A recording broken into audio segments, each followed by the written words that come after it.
All right, I'm going to call this story time. I don't know. I guess I'm just kind of winging all my videos. I just kind of wing it. I don't have a script. But anyway, so I thought I'd tell you guys a funny story. It's not going to be short enough to be considered a short, but it will be a short video.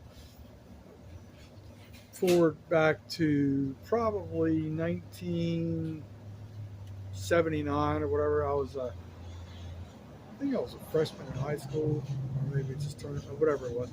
But I was like 16 years old, just got my license, just bought a new car.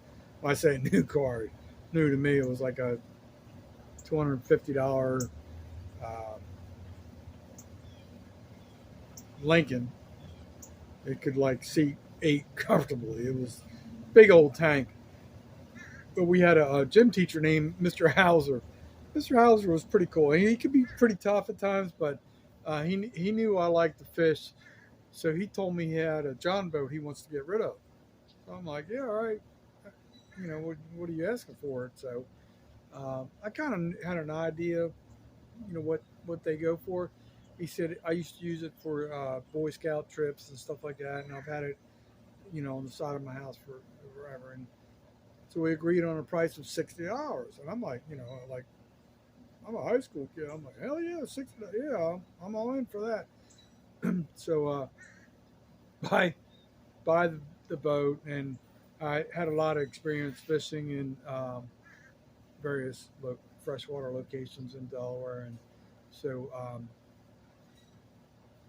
so I talk a couple of my buddies and hey, let's go down to this pond. It was called Salmon's Pond, right at the Delaware Maryland line. Actually, where you launch the boats on the Maryland side. I made sure everybody had a Delaware fishing license, and the power lines would divide the pond, so you couldn't fish until you got past the power line. So we were all cool that way and everything. But I mean, we were 16-year-old derelicts, and so we're just doing our thing, and there might have been alcohol involved in this story. That's all I'm going to tell you. But so we literally had so much stuff weighted down in that boat, like the rim of the boat was like probably an inch and a half from basically sinking.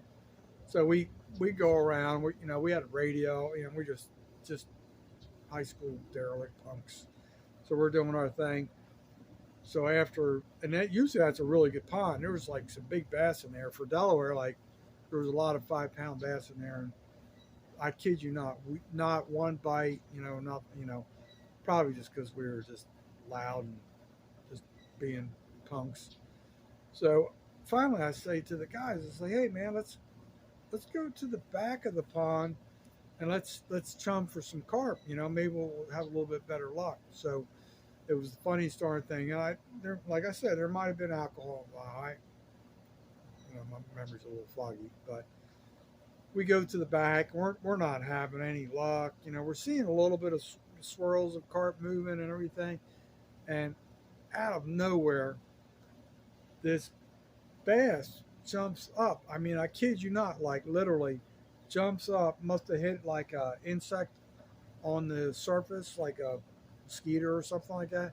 And then boom, lands in the boat, the 12-foot John boat.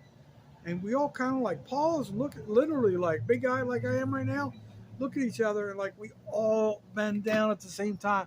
We almost all three of us butt heads, and we're fighting over this flopping bass, like because we all kind of want to claim it because that's the only fish we were going to catch all day.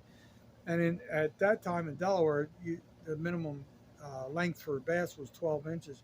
So we finally get it. We check it out, and it was 11 inches and everything. And so we released it, but it was like, oh my god! Like we kind of looked at each other, like, did that really just happen? Like we it was very comical. And like to this day, I look back and laugh, and like that's a true fish story. Like we didn't catch crap all day long, and the only fish we caught jumped in the boat. So I'm sure you guys have a fish story. feel free to share. And that's, I got another one coming up. I might wait about a week or so. This is pretty darn funny too. It's another story, and I was probably 15ish maybe. That's pretty funny too. But anyway, thanks for tuning in.